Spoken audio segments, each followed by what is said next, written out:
Hey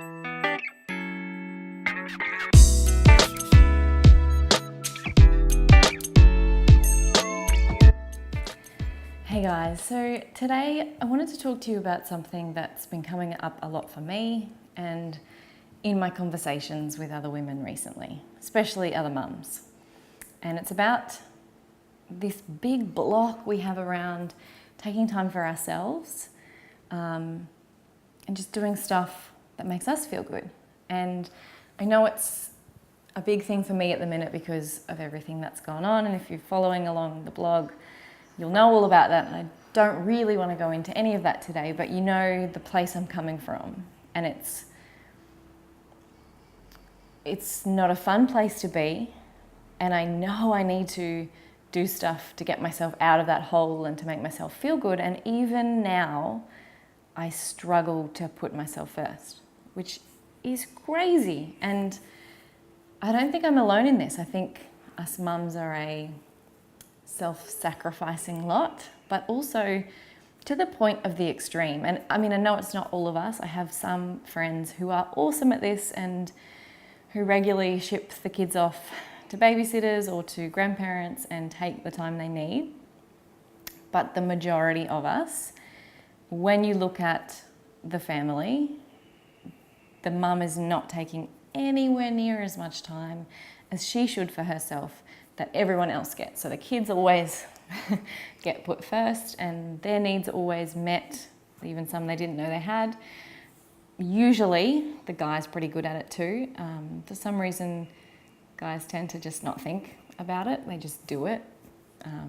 There's no question, there's no guilt, there's nothing around it other than, I want to do this, it makes me happy, I believe I should do it. And they're absolutely right, even though we often get into fights about it. And I think a lot of the issues that come up in relationships and marriages when you've got little kids is that conflict between how much time they take for themselves and how much time we take for ourselves. And I find that often, and it's me included, but also my social group of friends, is we end up butting heads over the amount of time they take instead of just going, okay, can we look at how much time we have and split it so we can both take equal time for ourselves, for partner time, because also equally important, and then family time as well.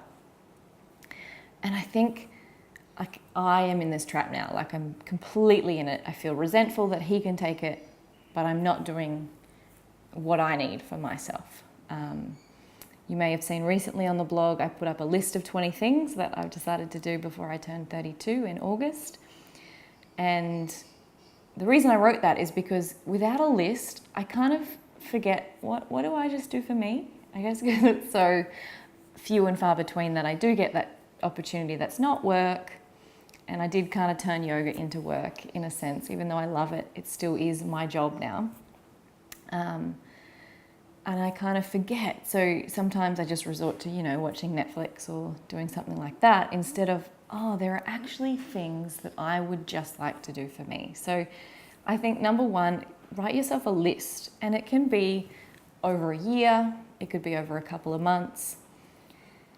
Write it and then share it with your partner. Maybe even encourage them to write their own list. So you're kind of on the same page. I think we forget, we share these things with our girlfriends, but we don't actually ever say to our partner, actually, these are some things I would like to do for me. And before kids, it probably wasn't necessary because you had all the time in the world and you just did it, and neither of you questioned what the other was doing because that was just what you were like when you were single people or without kids anyway. But once you have kids, because time is so limited and usually it falls on the mum to the majority of the time, be looking after the kids, I think the time share gets a little bit skewed in one direction. And I don't want to put blame on it because, like I said, I think that butting of the heads and the arguments over it is just actually counterproductive. Let's take a step back and be like, what's the actual problem? You feel resentful that you're not getting time for yourself. He feels resentful that you're questioning his taking time for himself because it is something he needs and it just needs to be brought back into balance. So write yourself a list, share it with them so you're on the same page.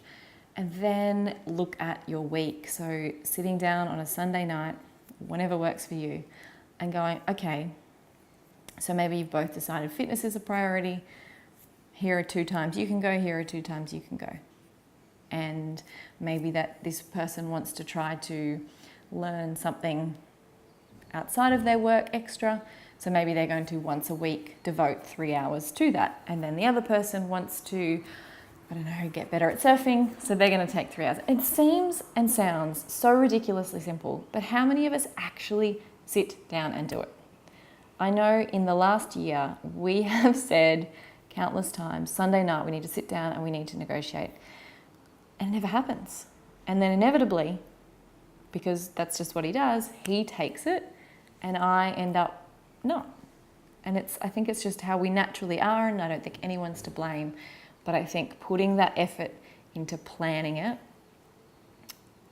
is the way forward. And it has definitely made a big difference once we started planning our time a lot better and making it even, so that there was no resentment, because it was all planned out. Like, you kind of take that room for resentment out. And also you take that room for backing out. Like, I know I'm a big one for, I plan it, I think it's a great idea, I know I need time for me, and then I'm like, oh, but I feel like maybe I should spend time with the family instead. And I don't know why I do it. I don't know why I back out at the last minute. Guilt, something, I don't know, but I do. So I think if it's in the schedule and it's like you're both onto it, you kind of have to do it. And I think it holds me accountable as well. So maybe that will help you. So I hope this has resonated with you today. So this is a really big topic and a big focus that comes up in my course 5 for mums. So it's about ditching the overwhelm and starting to reconnect with who you are as a mum, or who you are now that you are a mum, and to actually enjoy raising a young family. And I know from the last time we ran it, so I ran it in January as well, that this idea of writing a list, and there are a few different types of lists that we go into in the course, and not just this big sort of goal list, but being quite focused on really carving out time for you was a huge game changer for the women of Vive in our first round. And I know a lot of them are going to come back and do the second round with us. So everyone stays in the Facebook group so that we can reconnect again. It's just a nice community to come together.